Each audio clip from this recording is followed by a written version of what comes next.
Bienvenue à tous. Merci de nous rejoindre pour l'information sur RTI 1. Les autorités ivoiriennes ont présenté ce lundi aux bailleurs de fonds et partenaires de la Côte d'Ivoire le plan de riposte mis en place face au coronavirus. Le Premier ministre Amadou Gon Coulibaly et plusieurs membres du gouvernement ont pris part à cette rencontre. Ce lundi matin, au marché Cocovico de Cocody et au forum d'Adjamé, des visiteurs bien particuliers étaient sur place. Le ministre de la Santé et de l'Hygiène publique, sa collègue de la femme, de la famille et de l'enfant, accompagnée de la secrétaire d'État chargée de l'autonomisation de la femme, se sont rendus sur place pour sensibiliser aux mesures de prévention adoptées pour venir à bout de la propagation du coronavirus. Les membres du gouvernement ont appelé à la discipline et à la prise de conscience des populations dans cette lutte collective et multisectorielle. Dans la commune de Yopougon, Koumassi et le village d'Anonkwa-Kouté, la ministre de la Solidarité, de la Cohésion sociale et de la lutte contre la pauvreté a distribué 10 000 kits de prévention contre le Covid-19. Mariatou Kone ouvre ainsi une chaîne de solidarité et appelle tout le monde à faire des dons en nature tels que les gels hydroalcooliques, le savon, les gants ou encore les cache-nez. Et nous vous invitons à suivre dans cet élément les mesures d'usage afin de se préserver du coronavirus. Le lavage régulier des mains, voici la première règle d'or à adopter. Pour briser la chaîne de contamination du coronavirus, il faut franchement passer les mains sous l'eau, les nettoyer de préférence au savon liquide. Les ongles, le bout des doigts, les paumes et l'extérieur des mains, les jointures et les poignets, tout y passe. Le geste est répété régulièrement.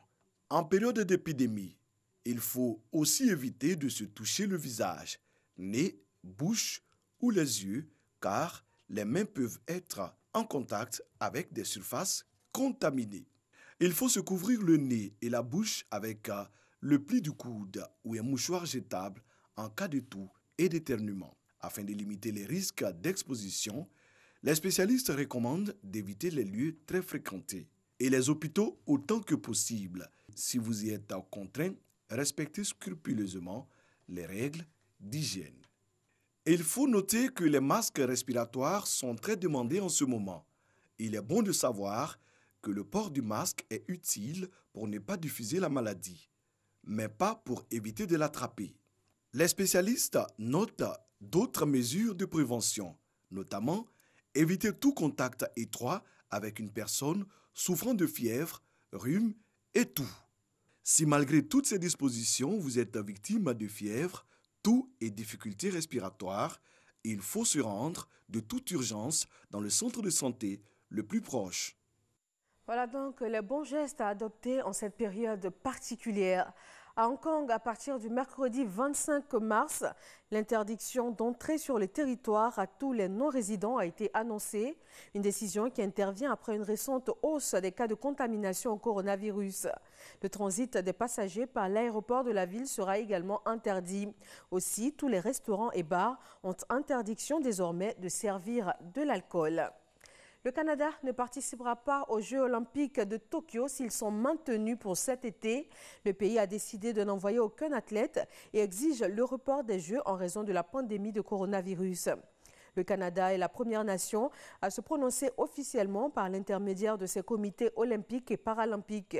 Plus de 324 000 cas d'infection au nouveau coronavirus ont été recensés dans 171 pays et territoires depuis le début de la crise sanitaire. Et puis en Guinée, pour terminer, le pays enregistre plusieurs morts et également des blessés. Après le vote d'hier dimanche 22 mars pour le double scrutin des législatifs et du référendum constitutionnel. Le scrutin contesté par la société civile et l'opposition qui a appelé au boycott, le scrutin a tout de même été maintenu par les autorités. Voilà, merci de votre attention. Nous vous retrouvons à 20h pour le journal.